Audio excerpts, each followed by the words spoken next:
Vous n'avez pas accès à la bêta de CS2, moi non plus. Ça va faire bientôt 10 jours que la bêta a ouvert ses portes et nous avons quelques réponses à nos questions.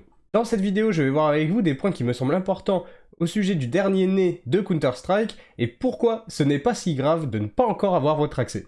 Donc pour commencer, le portage de sa configuration style auto-exec et de ses skins avec une nette augmentation du prix a l'air de s'effectuer sans souci.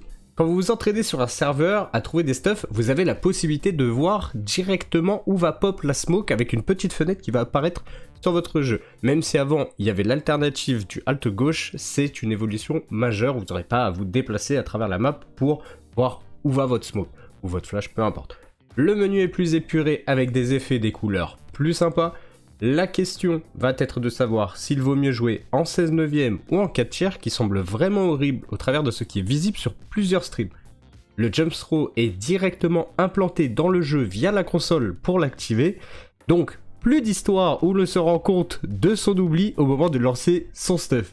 Rejoindre une map a l'air relativement rapide, après peu de fichiers sont actifs pour le moment, ce qui explique probablement cela. Dust 2 n'a pas l'air d'avoir changé tant que ça, mis à part les hauteurs sous plafond du style lower, où une impression de grandeur fait vriller avec une luminosité accrue. Le radar est modifié, vous allez voir où l'on peut vous entendre, ça peut être intéressant si vous êtes pivot pour ne pas être entendu à certains endroits, du style sur Inferno, vous êtes arche, vous voulez aller en B, mais vous voulez pas être entendu par les mecs bananes, et bien grâce à ce cercle, vous allez voir que les gens bananes ne peuvent pas vous entendre, en tout cas dans le rayon qui sera sur votre radar. Le son des armes a l'air un peu curieux, mais si on se souvient de l'arrivée de CSGO, les armes étaient horribles, il va juste falloir s'y habituer. Changement majeur qui a l'air de rien comme ça, mais on voit nos jambes. Donc ça risque de faire bizarre pour tous les pros du bunny hop et tout ça. Mais c'est la même chose, on va s'y habituer. Les smokes peuvent être dissipés un court instant avec un combo de grenades. A priori, ça marche bien. Il y a l'exemple de Shox sur son stream, il court, il met une smoke, il met une grenade juste derrière.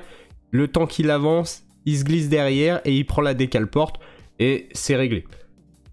Plus de skybox. Je vous rappelle, la skybox, c'est la limite au ciel qui faisait qu'on ne pouvait pas jeter des stuffs de partout sans qu'il y ait forcément un rebond.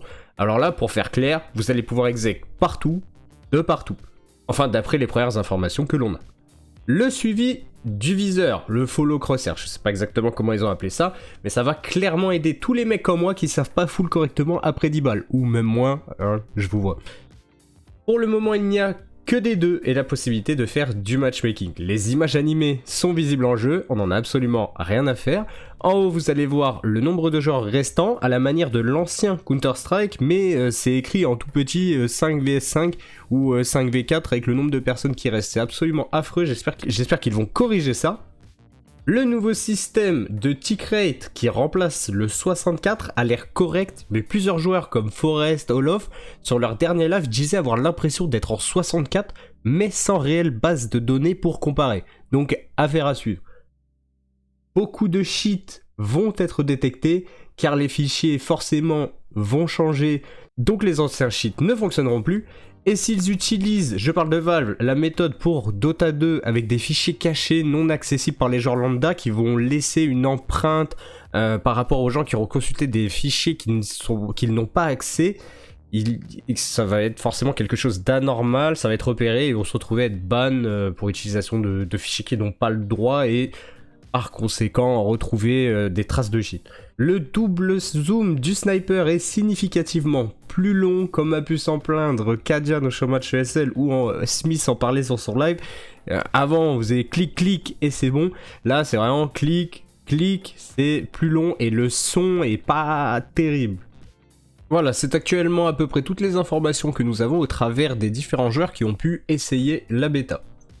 Si vous n'avez pas accès à la bêta, comme c'est mon cas, je comprends que ce soit frustrant, surtout qu'on ne comprend pas vraiment l'attribution des gens, quand on voit certains qui sont vague ban et d'autres qui jouent presque jamais qui l'ont, mais ce qu'il faut retenir, c'est que ce n'est qu'une bêta du jeu, il y a plein de bugs découverts et à découvrir, la seule map à l'heure actuelle est Dust 2, et faire 8 heures de D2 est clairement sans réel intérêt, ça va vite être saoulant.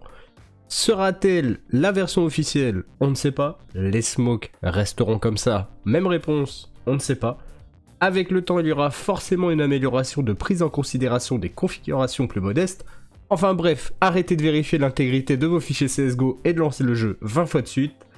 Si vous devez l'avoir, ça arrivera, mais pas la peine de se prendre la tête pour si peu, sachant que vous n'avez que quelques mois à patienter avant l'ouverture généralisée, et peut-être que d'ici là il y aura un accès majeur à la bêta et nous l'aurons tous d'ici juin. Profitez-en pour vous améliorer sur votre communication en équipe, vos stuffs, vos strats, des strats utilisés par les pros qui fonctionneront certainement encore dans le prochain opus de Valve et tout ce qui va avec. Rencontrez de nouveaux mates qui auront les mêmes objectifs que vous dans le futur et dans cette version du jeu. J'espère que cette vidéo vous aura plu. Comme d'habitude, si vous avez des questions, vous pouvez venir me les poser directement quand je suis en live sur Twitch ou en commentaire de cette vidéo. J'espère également que vous avez réussi à bien tout comprendre malgré ma voix de malade. Bonne patience à tous, salut!